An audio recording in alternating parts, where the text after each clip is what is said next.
नमस्कार दर्शक बंधु मु विश्वजित आपण मानक स्वागत जनाऊँगी आमर आउ गोटे भिडियो को नुआ भिडियो को आज आम भिडियो रे आउ गोटे आम मगाई आमर अनबॉक्सिंग ताकू करिया फ्लिपकार्ट रु मगाई देखिबा एबे आम कौन मगाई या भल आसी कि नहीं देखिबा। चलंतु पैकेट को प्रथम चिरी देकी देखिबा भितरु देखिबा कौन बाहरुची। आम गोटे कटर मगाई जोटा कि प्लांट रो स्टेम को कटिंग ग्रो करिया पई जो कटर से कटर रु आम गोटे मगाई बर्तमान आम देखुचे भल आसी भल मटेरियल टे अच्छी स्प्रिंग भी भल अच्छी यार लॉक सिस्टम भी भल अच्छी।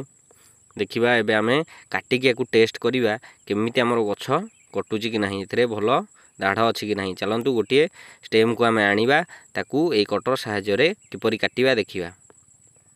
देखंतु एई भलिया प्रथम गोटे स्टेम नियंतु याकू जदी अगवाडरू काटुछंती छुरीटी को लगाई ताहले भल कटुची जदी टिके भीतर को पुराई देबा ताहले किंबा सेमी हार्ड वुड जदी नथिबो ताहले जदी सेमी वुड अच्छी ताहले भल से कटुनी। एबे आमे गोटे हार्ड वुड को एथरे काटिबा देखिबा। एटा होची लेंबू गछ को आमे तार टिके सॉफ्ट वुड थिला बोली यार डालटी हमर कटिलानी एबे टिके हार्ड अच्छी यह भल भाव में भावुँ कटिजो ए आमर भल भाव में कटिची। यहीपरि भाव में गछ को किपरि 45 डिग्री एंगल रे कट करी गछ को प्लांट करा जाए ताकू आमे नेक्स्ट वीडियो रे देखिबा। एहीपरि भाव में आपण मध्य फ्लिपकार्ट रु किनि पारिबे एवं यूज करि पारिबे।